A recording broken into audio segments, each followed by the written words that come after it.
ನಮಸ್ಕಾರ ವೀಕ್ಷಕರೇ. ಭಾರತೀಯ ಪ್ರಿಯ ಎಂಬ ಕಾವ್ಯನಾಮದಿಂದ ಸಾಹಿತ್ಯ ಲೋಕದಲ್ಲಿ ಪರಿಚಿತರಾದಂತಹ ಎಸ್ ವೆಂಕಟರಾವ್ ಅವರು ಬರೆದಂತಹ ಮೋಚಿ ಕಥೆಯ ಕುರಿತು ವಿಶ್ಲೇಷಣೆಯನ್ನ ಮಾಡ್ತಾ ಇದ್ದೀನಿ. ಹಾಗಾದ್ರೆ ಬನ್ನಿ, ಈ ಕಥೆಯ ಮುಖ್ಯ ಅಂಶಗಳನ್ನ ನಾವು ಗಮನಿಸ್ತಾ ಹೋದ್ರೆ, ಮೋಚಿ ಅನ್ನುವುದು ಒಂದು ಪಾತ್ರ.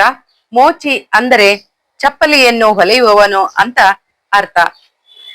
ಈ ಮೋಚಿಯಲ್ಲಿ ಇರ್ತಕ್ಕಂತ ಮೌಲ್ಯಗಳು ಮತ್ತು ಆದರ್ಶಗಳು ಒಂದು ಕಡೆ ಆದ್ರೆ, ಲೇಖಕರಲ್ಲಿ ಆ ಮೋಚಿಯ ಕುರಿತಾಗಿ ಇರತಕ್ಕಂತಹ ಭಾವನೆಗಳನ್ನ ನಾವು ನೋಡ್ಬಹುದು. ಜೊತೆಗೆ ಲೇಖಕರು ಇರತಕ್ಕಂತಹ ಒಂದು ಒಳ್ಳೆ ಗುಣವನ್ನು ಕೂಡ ನಾವು ಇಲ್ಲಿ ಗಮನಿಸಬಹುದು. ಮೋಚಿಯ ಕುರಿತಾಗಿ ಅವರಲ್ಲಿ ಮೂಡ್ತಕ್ಕಂತ ಒಂದು ಕರುಣೆ, ಅನುಕಂಪ, ಮೌಲ್ಯಗಳು ಯಾವ ರೀತಿಯಾಗಿ ಹೊರಬರ್ತಾವೆ ಅಂತಕ್ಕಂಥದ್ದನ್ನೇ ಇಲ್ಲಿ ಅಭಿವ್ಯಕ್ತಪಡಿಸಿರ್ತಕ್ಕಂಥದ್ದನ್ನ ಕಾಣ್ತೀವಿ. ಇತ್ತೀಚಿನ ದಿನಮಾನಗಳಲ್ಲಿ ಮೌಲ್ಯಗಳು ಮಾರಾಟವಾಗಿ ಹೋಗ್ತಕ್ಕಂಥದ್ದನ್ನು ಕೂಡ ಕಾಣ್ತೀವಿ. ಮೌಲ್ಯಗಳಿಗೆ ಯಾವುದೇ ರೀತಿಯಾದಂತಹ ಬೆಲೆ ಇಲ್ಲ. ಅಂತ ಒಂದು ಸಂದರ್ಭಗಳಲ್ಲಿ ಮಕ್ಕಳಿಗೆ ಅಥವಾ ಓದುಗರಿಗೆ ಇಂಥ ಕಥೆಗಳು ತುಂಬಾ ಅತ್ಯವಶ್ಯಕವಾಗಿ ಬೇಕಾಗ್ತವೆ. ಅಂತ ಒಂದು ಕಥೆಯನ್ನ ನಾನ್ ನಿಮಗೆ ಹೇಳ್ತಾ ಹೋಗ್ತೀನಿ. ಹಾಗಾದ್ರೆ ಬನ್ನಿ, ಆ ಕಥೆಯ ಶೀರ್ಷಿಕೆ ಮೋಚಿ. ಬನ್ನಿ ಮಾಸ್ವಾಮಿ, ಏನೋ ಸರಿಯಾಗಿ ಗುಡಿ ನನ್ನೊಡೆಯ ಕಳ್ಚಿ. ಎಷ್ಟು ಕೊಡ್ಬೇಕು? ಕೆಲ್ಸ ನೋಡ್ಬಾರ್ದ ಶಿವ? ಅದಿಲ್ರಿ, ನೀವು ಹೇಳೋ ತಮ್ ಸಂತೋಷ ಬುದ್ಧಿ.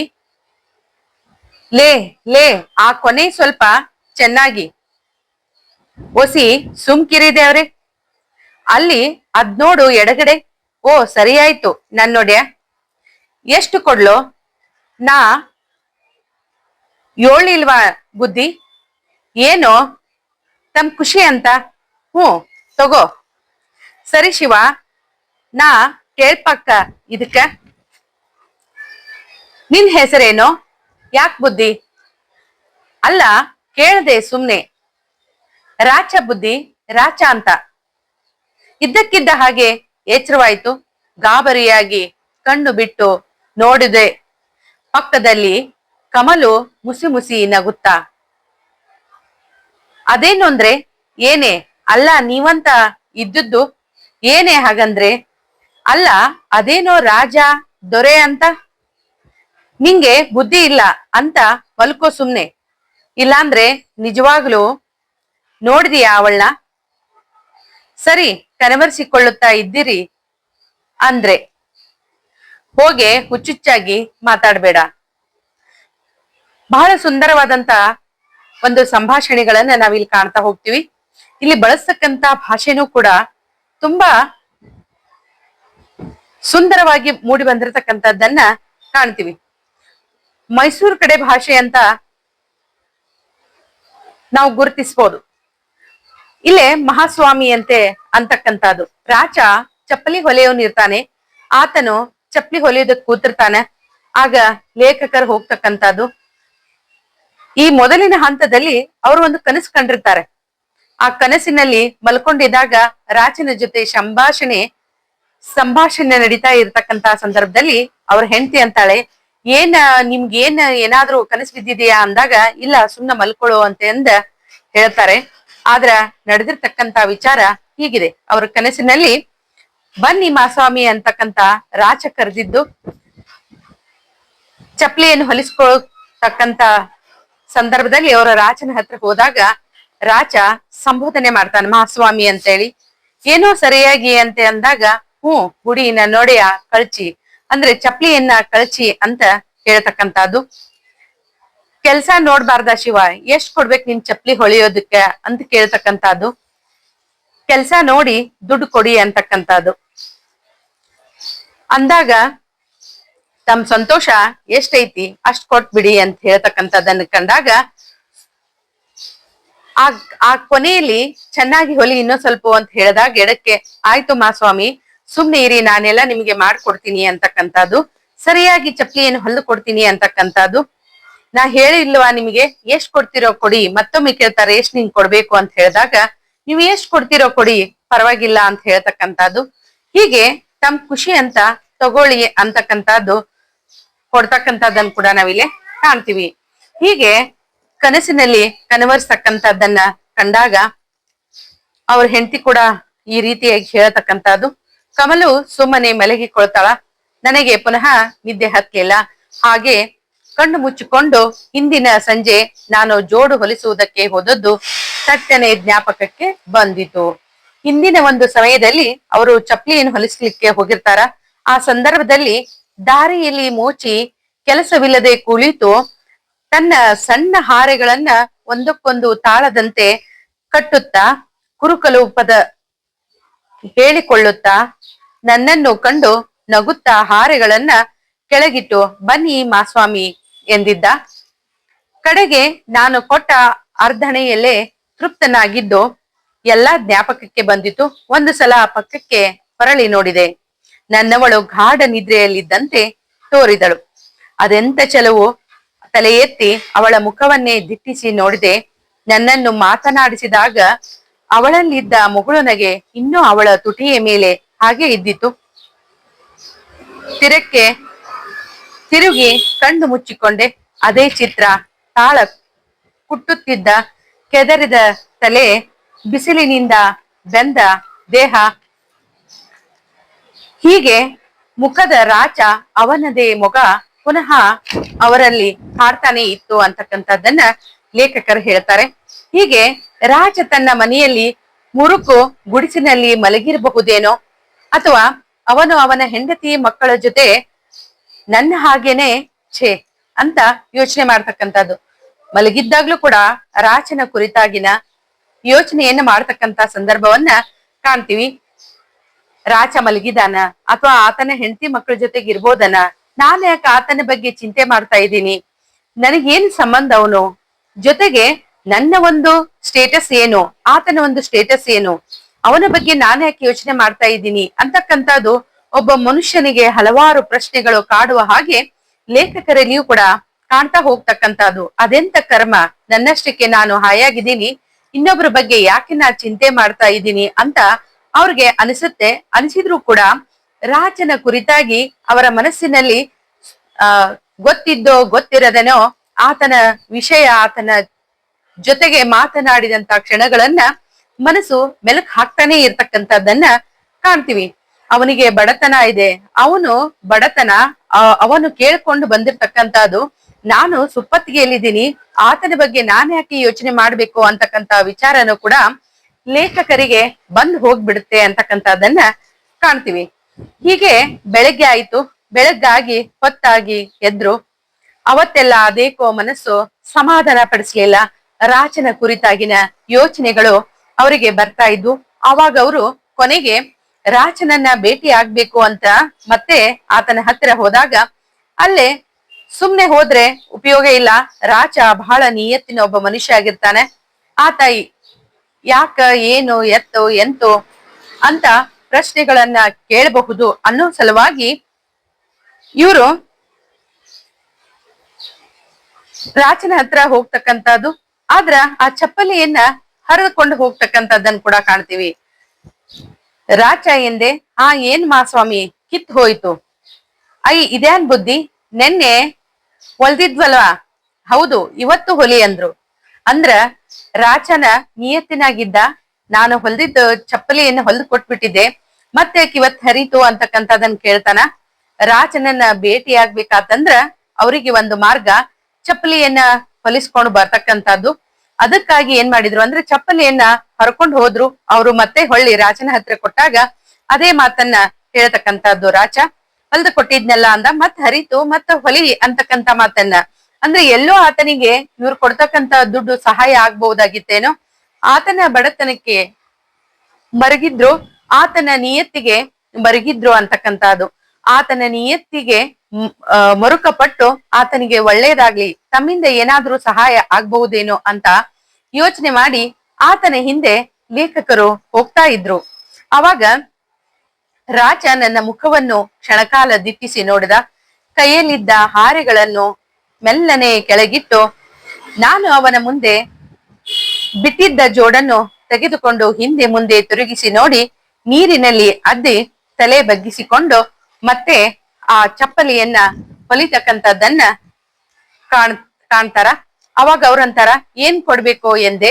ದುಡ್ಡು ಏನ್ ಕೊಡ್ಬೇಕಾಗಿಲ್ಲ, ಯಾಕಂದ್ರೆ ನಿನ್ನೆ ಹೊಲ್ದಿದ್ದೆ ಅದು ಸರಿ ಆಗ್ಲಾರ್ದಕ್ಕೆ ನನ್ನದೇ ತಪ್ಪು ಅಂತಕ್ಕಂತ ಮಾತನ್ನ ಹೇಳಿ ದುಡ್ಡು ಕೊಡೋದ್ ಬೇಕಾಗಿಲ್ಲ ಅಂತಕ್ಕಂತ ವಿಚಾರವನ್ನು ಕೂಡ ಇಲ್ಲೇ ರಾಜ್ ಹೇಳ್ತಕ್ಕಂಥದ್ದು.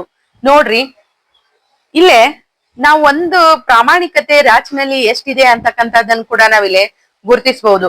ಬದುಕಿನ ಮೌಲ್ಯಗಳಲ್ಲಿ ಯಾವ ರೀತಿಯಾಗಿ ಉಳಿಸ್ಕೊಂಡು ಬಂದಿದ್ದ ರಾಜ ಬಡವನಾದ್ರೂ ಕೂಡ ದುಡ್ಡಿಗೆ ಆಸೆ ಪಡ್ಲಾರದೆ ತನ್ನ ಕೆಲಸಕ್ಕೆ ಹೆಚ್ಚಿನ ಒಂದು ಪ್ರಾಶಸ್ತ್ಯವನ್ನ ಕೊಡುವುದರ ಜೊತೆಗೆ ಆತನು ಹೆಚ್ಚಿಗೆ ದುಡ್ಡು ಬೇಡ ಅಂತಕ್ಕಂತ ವಿಚಾರವನ್ನ ಅಭಿವ್ಯಕ್ತಪಡಿಸಕ್ಕಂತದು. ನಿಜವಾದ ಶ್ರೀಮಂತ ರಾಚನೆ ಅನ್ನೋದನ್ನ ನಾವು ಮರೆಯೋ ಹಾಗಿಲ್ಲ. ಮೌಲ್ಯಗಳಲ್ಲಿ ಆತನಿಗಿಂತ ಹಿರಿದಾದ ವ್ಯಕ್ತಿತ್ವ ಮತ್ತೊಂದಿಲ್ಲ ಅಂತಕ್ಕಂಥದ್ದನ್ನು ಕೂಡ ನಾವಿಲ್ಲಿ ಗಮನಿಸಬಹುದು. ತಗೋ ರಾಚ, ಏನು ದಿಗಿಲ್ ಬಡ್ಬೇಡ, ತಗೋ ಬ್ಯಾಡಿ ಬುದ್ಧಿ ಯಾಕೋ, ತಾವು ದೇವ್ರಂಗೇನ ನೋಡ್ಯ ತಾವು ಇಸ್ಕೊಳ್ದ ಪರವಾಗಿಲ್ಲ, ತಗೋ ಇದ್ಯಾಕ್ ಬುದ್ಧಿ, ನೀ ತಗೋ ನಾ ಹೇಳ್ತೀನಿ. ದುಡ್ಡು ತಗೋ ಅಂದಾಗ ಬೇಡ ಇದ್ಯಾಕ ನಾನ್ ಬೇಡ ಅಂತಕ್ಕಂಥದ್ದು, ಇಲ್ಲ ತಗೋ ಅಂತಕ್ಕಂತ ದುಡ್ಡನ್ನು ತೆಗೆದುಕೊಂಡು ಹೋಗು ಅಂತಕ್ಕಂತ ವಿಚಾರವನ್ನು ಕೂಡ ಲೇಖಕರು ಹೇಳಿದಾಗ ರಾಜ ಕೈಯೊಡ್ಡಿ ನಕ್ಕದಿಟ್ಟಿನಿಂದ ಅವರ ಮುಂದೆ ಲೇಖಕರ ಮುಖವನ್ನ ನೋಡಿ ಏಳು ನನ್ ಹಿಂದೆ ಬಾ ಅಂದ್ರು. ಅಂದಾಗ ಅವನು ಎದ್ದು ಭಯಗೊಳ್ಳುತ್ತಾನೆ. ಭಯಗೊಂಡು ಒಂದ್ ಹೆಜ್ಜೆ ಹಿಮ್ಮೆಟ್ಟಿ ನಿಂತು ನನಗೆ ಅರ್ಥವಾಯ್ತು, ಹೆದರಬೇಡ ರಾಜ, ನಿನ್ಗೇನು ಮಾಡೋದಿಲ್ಲ, ಬಾ ಸುಮ್ನೆ ನನ್ ಜೊತೆ ನೀನು ಒಂದೆರಡು ಹೆಜ್ಜೆಗಳನ್ನ ಹಾಕ್ತಾ ಬಾ ಅಂತಕ್ಕಂತ ಮಾತನ್ನ ಹೇಳಿದಾಗ ತನ್ನ ಹರಕಲು ಗೋಣಿ ಚೀಲಗಳನ್ನ ಹೆಗಲ ಮೇಲೆ ಹಾಕಿಕೊಂಡು ಅದರಲ್ಲಿ ಕೊಡತಿ ಮೊಳೆ ಮುಂತಾದ ಚರ್ಮ ಅವುಗಳನ್ನೆಲ್ಲ ಆ ಒಂದು ಚೀಲದಲ್ಲಿ ಹಾಕಿಕೊಂಡು ಹೆಗಲ ಮೇಲೆ ಹೊತ್ತುಕೊಂಡು ಲೇಖಕರ ಜೊತೆ ಹೊರಡ್ತಕ್ಕಂಥದ್ದು. ಹೀಗೆ ಕತ್ತಲು ಮುಸುಕು ಮುಸುಕು, ಎತ್ತೆತ್ತಲು ಮೌನ, ಚಳಿಗಾಲ ಇತ್ತು. ಅವಾಗ ಲೇಖಕರ ಜೊತೆ ರಾಚ ಹೊರಟ. ರಾಚ ಎಂದೆ ಲೇಖಕರು ಕೇಳ್ತಾರ. ರಾಚ ಅಂದ ತಕ್ಷಣ ಏನ್ ಬುದ್ಧಿ ಅಂದ್ರ ಏನು ಮಹಾಸ್ವಾಮಿ ಅಂತ ಕೇಳಿದಾಗ ನಿನ್ನ ಮನೆ ಎಲ್ಲಿ ಅಂತ ಕೇಳಿದಾಗ ನನ್ ಮನೆ ಯಾಕೆ ಬೇಕು ನಿಮಗೆ ಅಂತಕ್ಕಂತ ಮಾತನ್ನ ಹೇಳಿದಾಗ ನನ್ ಮನೆ ನೋಡುದು ನೀವು ಬೇಡ ಅಂತಕ್ಕಂತ ಮಾತನ್ನ ರಾಚ ಹೇಳ್ತಕ್ಕಂಥದ್ದು. ಇಲ್ಲ ಹೇಳು ಅಂತ ಅಂದಾಗ ನನ್ನ ಮನೆ ಗೂಡ್ಲು ಬುದ್ಧಿ, ಗೂಡ್ಲು ಅಂತಕ್ಕಂಥದ್ದು. ಗೂಡ್ಲು ಅಂತ ಅಂದ್ರೆ ಗುಡಿಸಲು ಅಂತ ಅರ್ಥ. ಗುಡಿಸಲು ಅಂತ ಹೇಳಿದಾಗ ಇಲ್ಲ ನಡಿ ಹೋಗೋಣ ಅಂತಕ್ಕಂತ ಮಾತನ್ನ ಲೇಖಕರು ಹೇಳ್ತಕ್ಕಂಥದ್ದು. ನೀ ನಡಿ ಮುಂದೆ ಮುಂದೆ ಅಲ್ಲಿಗ್ ಬರ್ತೀನಿ ಅಂದಾಗ ರಾಚ ಮುಂದೆ ಮುಂದೆ ಹೋಗ್ತಾನೆ. ಅವ್ರ ಹಿಂದ ಲೇಖಕರು ಕೂಡ ಹೋಗ್ತಾರೆ. ಹೋದಂತ ಸಂದರ್ಭದಲ್ಲಿ ನೀವೆಲ್ಲ ದೊಡ್ಡ ಮನುಷ್ಯರು, ಆ ಗುಡಿಸಲಿಗೆ ಬರಬಾರ್ದು, ನೋಡ್ಬಾರ್ದು ಬುದ್ಧಿ, ಬೇಡ ಅಂತಕ್ಕಂತ ಮಾತನ್ನ ಹೇಳಿದಾಗ ದೊಡ್ಡವರು ಸಣ್ಣವರು ಅನ್ನೋದಿಲ್ಲ, ನಾನ್ ನಿನ್ ಮನೆ ನೋಡ್ಲೇಬೇಕು ಅಂತ ಲೇಖಕರು ಹೋಗ್ತಕ್ಕಂಥದ್ದು.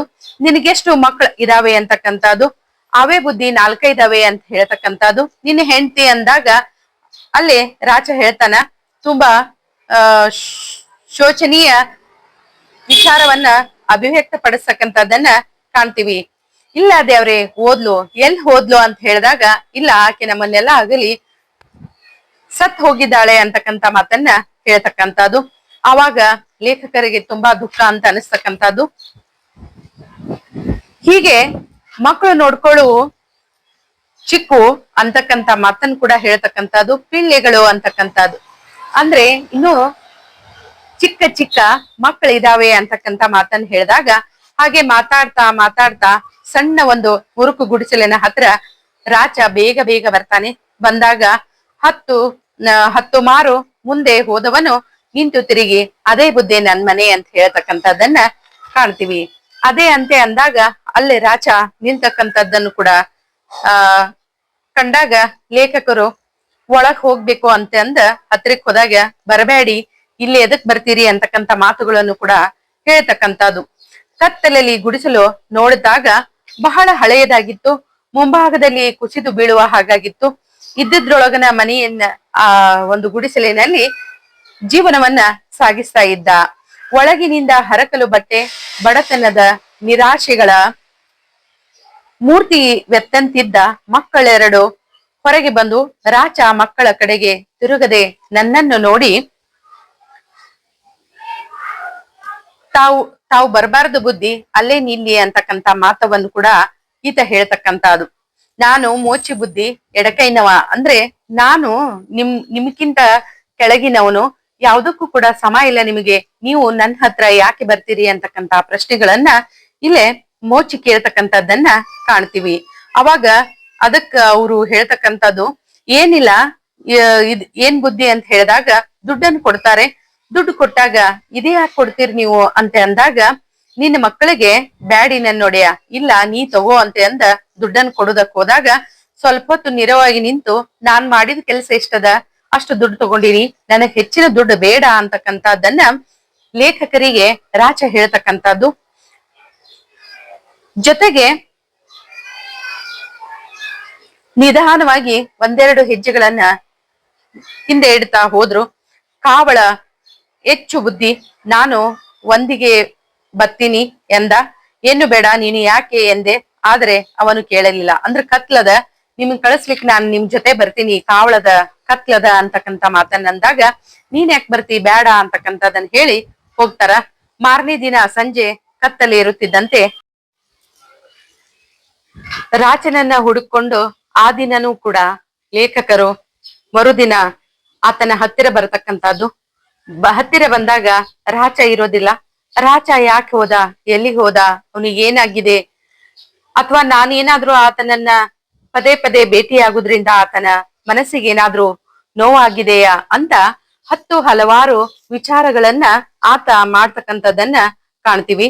ತದನಂತರ ಹೀಗೆ ರಾಚನನ್ನ ಹುಡುಕೊಂಡು ಲೇಖಕರ ಆತನ ಗುಡಿಸಲಿಗೆ ಹೋಗ್ತಕ್ಕಂಥದ್ದು. ಆತನ ಗುಡಿಸಲಿಗೆ ಹೋದಾಗ ರಾಚ ಅಲ್ಲಿ ಇರೋದೇ ಇಲ್ಲ. ಆತನಿಗೆ ಎಲ್ಲಿ ಹೋದೆ ರಾಚ ಅಂತ ಅನ್ನುತ್ತಾ ಒಳಗ್ ಹೋಗ್ತಕ್ಕಂಥದ್ದು. ಹುಡುಕ್ತಾರ, ರಾಚ ರಾಚ ಅಂತ ಹೊರಗ್ ಬರ್ತಕ್ಕಂಥದ್ದು. ಆತ ಇರೋದಿಲ್ಲ. ಮನಸ್ಸಿಗೆ ತುಂಬಾ ನೋವಾಗುತ್ತ, ದಿಗ್ಭ್ರಮೆಗೊಳ್ತಾರ, ಎಲ್ಲಿ ಹೋದ ಅಂತ ಹೇಳಿ. ಮನೆಗೆ ಬರ್ತಾರೆ, ಮಲ್ಕೊಳ್ತಾರೆ. ಮಲ್ಕೊಂಡಂತ ಸಂದರ್ಭದಲ್ಲಿ ಮತ್ತೆ ಅವರಲ್ಲಿ ಆ ಪ್ರಶ್ನೆಗಳು ಮತ್ತೆ ಕಾಡ್ತವೆ. ಆತನ ಕುರಿತಾಗಿ ಮತ್ತೆ ಯೋಚನೆಯನ್ನು ಮಾಡ್ತಾರ. ಆತನ ತುಂಬಾ ಹಚ್ಕೊಂಡಿರ್ತಕ್ಕಂಥದ್ದು, ನಾನು ಆತನಿಗೆ ಸಹಾಯ ಮಾಡೋದಕ್ಕೆ ಹೋಗಿರೋದೇ ತಪ್ಪಾಯ್ತಾ, ಅಥವಾ ಆತನಿಗೆ ಸಹಾಯ ಮಾಡ್ತೀನಿ ಅಂತ ಅಂದಿದ್ದಕ್ಕಾಗಿ ಆತ ಏನಾದ್ರೂ ಊರು ಬಿಟ್ಟು ಹೋದ್ನಾ, ಅಥವಾ ಇದು ಆತನು ಸ್ವಾಭಿಮಾನಿಯಾಗಿದ್ದಾನೆ ಅಂತಕ್ಕಂಥದ್ದು. ಜೊತೆಗೆ ತಾನು ಎಷ್ಟೋ ನೊಂದ್ರೂ ಕೂಡ ತಾನೇ ತನ್ನ ನೋವನ್ನು ತಾನೇ ಅನುಭವಿಸ್ಬೇಕು, ಆದ್ರೆ ಇನ್ನೊಬ್ಬರಿಗೆ ಹೊರೆ ಆಗ್ಬಾರ್ದು, ಇನ್ನೊಬ್ಬರಿಂದ ಬೇಡಿ ತಿನ್ನಬಾರದು, ತಾನೇ ದುಡಿದು ತಿನ್ಬೇಕು ಅನ್ನುವಂತ ವ್ಯಕ್ತಿತ್ವವನ್ನ ಹೊಂದಿದ್ದಾನೆ ಅಂತಕ್ಕಂಥದ್ದು. ಹೀಗೆ ಹಲವಾರು ಪ್ರಶ್ನೆಗಳು ಆ ಲೇಖಕರಲ್ಲಿ ಮೂಡ್ತಕ್ಕಂಥದ್ದನ್ನ ಕಾಣ್ತೀವಿ. ಹೀಗೆ ಒಂದು ವಿಶಿಷ್ಟವಾದಂತಹ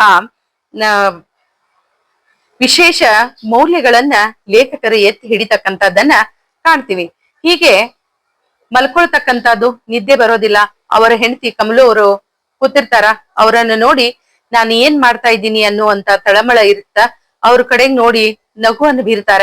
ಆಮೇಲೆ ಅವರ ಹತ್ತಿರ ಹೋಗಿ ಅಲ್ಲಿ ನಡೆದಿರ್ತಕ್ಕಂತ ರಾಚನ ಕುರಿತಾಗಿ ನಡೆದಂತ ಎಲ್ಲ ವಿಚಾರವನ್ನು ಕೂಡ ಕಮಲ್ ಅವರ ಹತ್ತಿರ ಹೇಳ್ತಕ್ಕಂಥದ್ದು. ಅವಾಗ ನಿರಾಳ ಅಂತ ಅನಿಸ್ಬಹುದೇನೋ ಅಂತಕ್ಕಂತ ವಿಚಾರವನ್ನ ಇಲ್ಲಿ ನಾವು ಗಮನಿಸ್ತೀವಿ. ಹೀಗೆ ಒಬ್ಬ ಲೇಖಕರು ಅವರ ಒಂದು ಮನೋಭಾವ ಎಷ್ಟೊಂದು ಒಳ್ಳೆತನದಿಂದ ಕೂಡಿತು ಅಂತಕ್ಕಂಥದ್ದನ್ನು ಕೂಡ ನಾವಿಲ್ಲಿ ಕಾಣ್ತೀವಿ. ಇಲ್ಲೇ ಒಟ್ಟಾರೆಯಾಗಿ ಕಾಣುವುದು ಮೌಲ್ಯಗಳನ್ನ ಎತ್ತಿ ಹಿಡಿತಕ್ಕಂಥದ್ದು. ಬೇಡಿ ತಿನ್ನುವುದು ಮುಖ್ಯ ಅಲ್ಲ, ದುಡಿದು ತಿನ್ನುವುದು ಮುಖ್ಯ ಅಂತಕ್ಕಂಥದ್ದನ್ನ ಈ ಒಂದು ಗದ್ಯದ ಮೂಲಕ ನಾವು ತಿಳ್ಕೊಳ್ತಕ್ಕಂಥದ್ದು. ಆಮೇಲೆ ಸಿರಿವಂತರು ಬಡವರ ಬಗ್ಗೆ ಕೆಲವೊಂದಿಷ್ಟು ಕರುಣೆ, ಅನುಕಂಪ ಮೌಲ್ಯಗಳನ್ನ ಹೊಂದಿರಬೇಕು ಅಂತಕ್ಕಂಥದ್ದನ್ನ ಲೇಖಕರಲ್ಲಿ ಕಾಣ್ತಕ್ಕಂಥದ್ದು. ಜೊತೆಗೆ ಜಾತಿ, ಮತ, ಕುಲ, ವೃತ್ತಿ ಯಾವುದೂ ಮುಖ್ಯ ಅಲ್ಲ, ಬೇಕಾಗಿರುವುದು ಮನುಷ್ಯತ್ವ, ನಿಯತ್ತು, ಜೊತೆಗೆ ಸ್ವಾಭಿಮಾನ ಅನ್ನೋದನ್ನ ರಾಚನ ಮೂಲಕ ಅಭಿವ್ಯಕ್ತಪಡಿಸಿರ್ತಕ್ಕಂಥದ್ದು.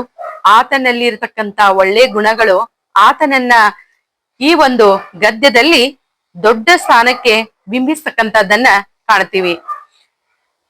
ಒಬ್ಬ ಮನುಷ್ಯನಲ್ಲಿ ಇರ್ತಕ್ಕಂತ ಸಂಬಂಧಗಳು ಯಾವ ರೀತಿಯಾಗಿ ಇರಬೇಕು, ಮನುಷ್ಯನಲ್ಲಿ ದರ್ಪ ದೌಲತ್ತುಗಳು ಮುಖ್ಯ ಅಲ್ಲ, ಮಾನವೀಯ ಮೌಲ್ಯಗಳು ಮುಖ್ಯ. ಪ್ರೀತಿ, ಪ್ರೇಮ, ಸಹಕಾರ, ತಾಳ್ಮೆ ಅಂತಕ್ಕಂಥದ್ದು ಮುಖ್ಯ ಅಂತಕ್ಕಂಥದ್ದನ್ನ ಇಲ್ಲಿ ಲೇಖಕರು ತಮ್ಮ ಒಂದಿಷ್ಟು ಗದ್ಯದಲ್ಲಿ ಕೆಲವೊಂದಿಷ್ಟು ವಿಚಾರಗಳನ್ನ ಹೇಳ್ತಕ್ಕಂಥದ್ದನ್ನ ಕಾಣ್ತೀವಿ. ಇಷ್ಟು ಬಹಳ ಸುಂದರವಾದಂತ ಒಂದು ಗದ್ಯ ಸಣ್ಣ ಕಥೆಯನ್ನ ನಮಗೆ ಓದಲು ಕೂಡ ಮಾಡಿದ ಭಾರತಿ ಪ್ರಿಯ ಅವರಿಗೆ ಅನಂತ ಅನಂತ ಧನ್ಯವಾದಗಳು. ಇಲ್ಲಿಯವರೆಗೂ ಆಲಿಸಿದ ಎಲ್ಲ ಸಹೃದಯಿಗಳಿಗೆ, ಕನ್ನಡ ಬಂಧುಗಳಿಗೆ ಅನಂತ ಅನಂತ ಧನ್ಯವಾದಗಳು. ಮತ್ತೊಂದಿಷ್ಟು ವಿಚಾರಗಳ ಮೂಲಕ ಮತ್ತೆ ಸಂಧಿಸೋಣ.